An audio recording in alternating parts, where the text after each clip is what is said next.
My name is Tracy Cook-Brewton, and this is Franklin Boulevard Media. I was born in Newark, New Jersey, but I grew up in the eastern part of North Carolina in a little place called Rayford, North Carolina. I moved to Gastonia in 1992. I always knew that the risk of developing breast cancer. My mother developed breast cancer when I was, I believe, 11 years old. So I grew up with the fact of knowing that I could develop breast cancer.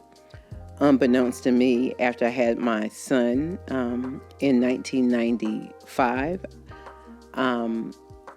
I felt a lump in my breast. And at that time, I was 25 years old. My son was probably almost a year old. And I actually felt a lump in my breast. And at that point, I was 26. I did nurse my son, so I just accounted it for a clogged milk duct. But knowing my mother had breast cancer, I went to my doctor, went through all the proper tests, was referred for other tests because they also knew my family history. And in October of 1995, my 35-year-old cousin had died of breast cancer. So it kind of was very prevalent on my mind. So I had a needle aspiration. Well, I actually had a mammogram first and an ultrasound, which revealed that there definitely was a lump in my breast. It was not a clogged milk duct. I also had a mammogram, and because I was so very young, and breast cancer shows up white on mammograms, and when you are young, you have very dense breasts. Dense breast tissue shows up white on a mammogram. It was not really the best test. So I was referred to a doctor local here, Dr. Sandra Schultz, who specialized in breast disease. And she wanted to do a needle aspiration. So I was scheduled for a needle aspiration, and we're still in 1996 at that time. She did a needle aspiration. She stuck a needle in the breast tissue, the lump, and to try to get some samples of whatever was growing in my breast, and said, we're going to take this, send it off, and see if what it is. So I waited 2 weeks for it to come back. Very nervous about that. Also remember my cousin had just died. Well, it came back normal breast tissue. But because she specialized in breast disease, she had already looked at my mammogram. She had looked at the ultrasound. She says, this worries me. Let's do something else. And at the time, I worked at the hospital. I worked in medical records. I used the medical library to do my own research.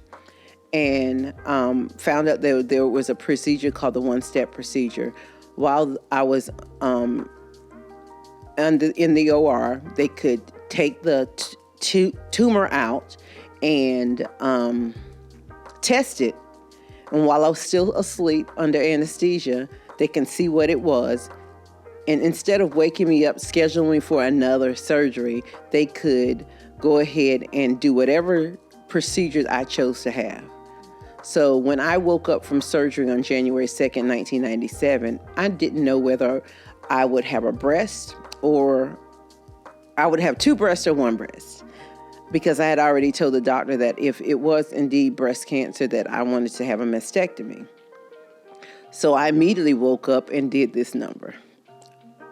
So I was wrapped. I had been wrapped, in surgical gauze and everything, so I didn't know.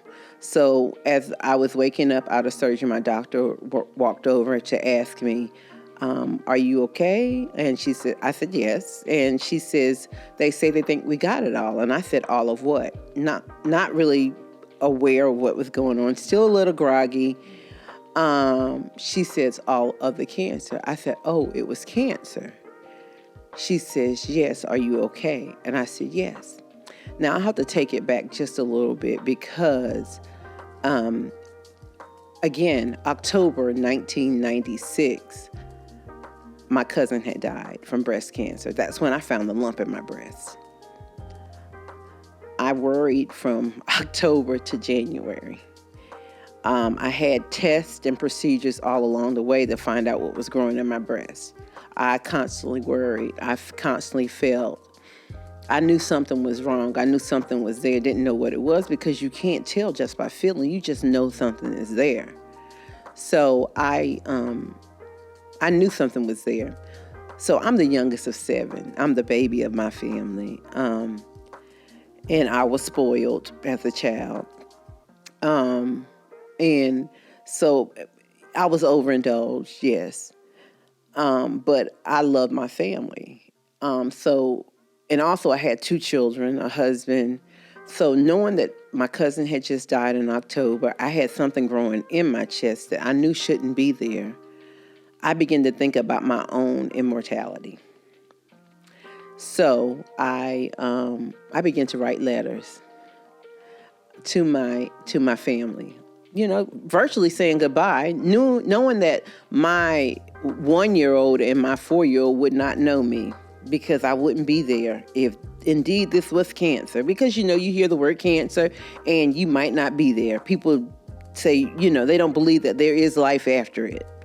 So I wrote letters. I wrote letters to my brothers and sisters. I wrote letters to my mother. My father had died already. I wrote letters to my Sunday school teachers, because they played important roles in my life. Everybody that played important roles in my life, I wrote letters to saying, how important they were. And I wanted my children to be able to read when they grew up, because I wasn't going to be there, because I had just seen my cousin die at 35 because the fear killed her long before the cancer ever did. So by January, I had to get some peace in all of this. So somewhere along the way, faith came back into my life and the upbringing that I had. And I prayed somewhere along from October to January 2nd, 1997, for some peace of mind in everything that I was going through. So it was just like a light bulb going off. That when I prayed for that peace of mind, that God give me some peace of mind in everything that I was going through, a light bulb went off in my life that it was just like that. Years before, when my husband and I got married, my husband was military, but we had trouble conceiving. We had trouble getting pregnant. And I remember praying, God bless me to be fruitful and multiply. And God blessed me not with 1 child, but 2. And in my prayer, I was very specific. I said, let me see my children's children. My daughter will be 30 in December. I don't have any grandchildren yet. And I know that God does not half step on his promises. I'm going to get to see my grandchildren and their children too. So I might have to go through some things along the way, but he's going to fulfill the promises that he gave me. So somewhere along the way, I got some peace of mind in all of that. So I was, okay, I wrote the letters, yes. Did I give it to anyone? No, I never gave it. I never delivered the letters. But he gave me peace of mind to deal with it, that I might have to go through this cancer if it was indeed cancer. So when the doctor walked over to me and said, Miss Cook-Brewton, they say they think we got it all. I said, okay. And I went back to sleep because I had peace at that time. I knew that I could battle this storm. I was going to be all right. I was going to have to go through some things, but I was going to be okay. So, yes, I went back to sleep. I woke back up and I was okay.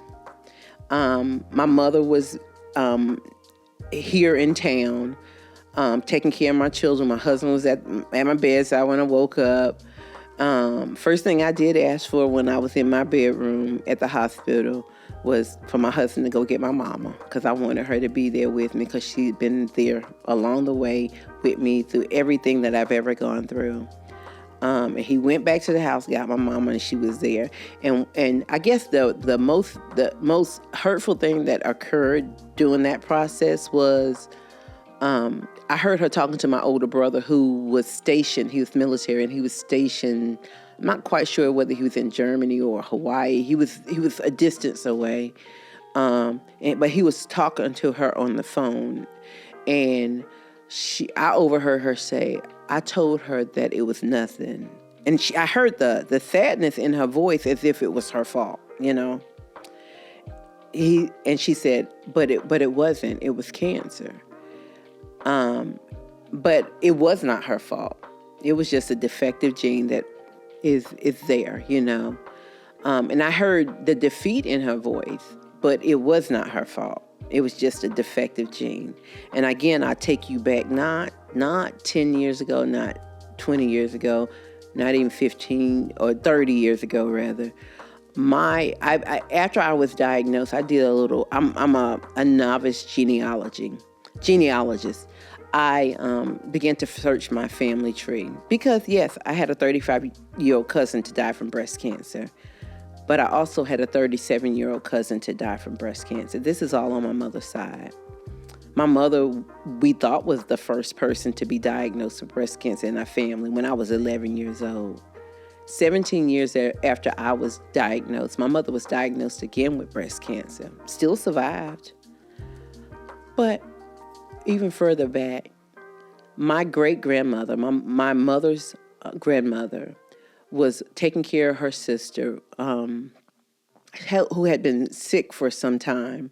She was giving her a bed bath. And as she washed her chest area, she noticed a sore on the outside of her breast area. And she said, "Sis, why didn't you say something?" And she says, "I didn't want to worry you." My great-grand-aunt had breast cancer and didn't share that with her sister, didn't share that with her family. So it dated back long before I was ever thought about, a glimmer in my parents' eye. And so my story is very different than a lot of women because we know simply being a woman increases our risk for developing breast cancer. And most women don't ever want to change that. We enjoy being women.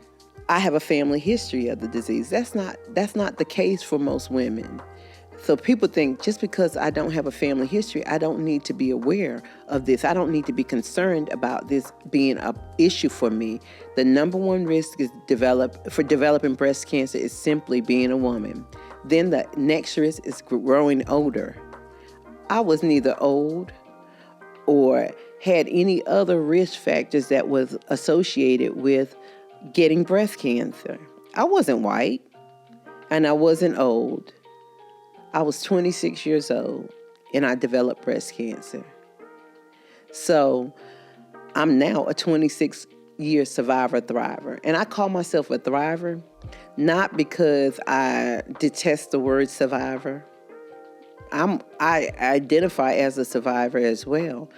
But I began to embrace that term thriver simply because to survive is to merely continue to live.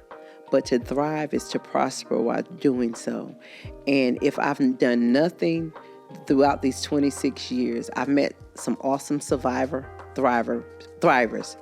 I've met women who overcame so many adverse situations in spite of their diagnosis of breast cancer, and they thrived in it. They blossomed in it. I never had a talent. I can't sing, nor can I dance. I can't rock and clap at the same time. Don't ask me to do either one of them at the same time because I'm going to be offbeat.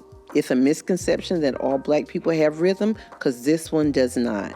But God birthed in me a ministry through my misery, and I am so thankful that I got breast cancer. Not many people can say thank you for giving me breast cancer because it birthed me a ministry. Now, why do I say that?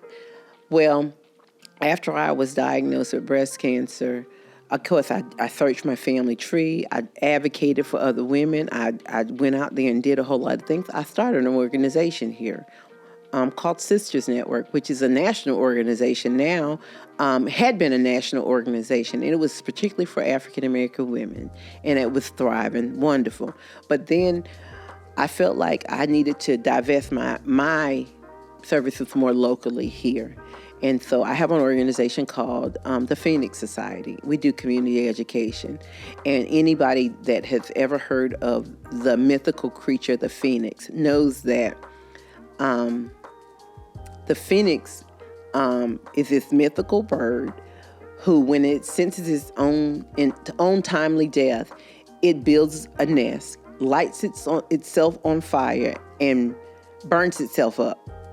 But out of the ashes, a new creature is born. And that's what I liken my diagnosis and the diagnosis of cancer, breast cancer, to.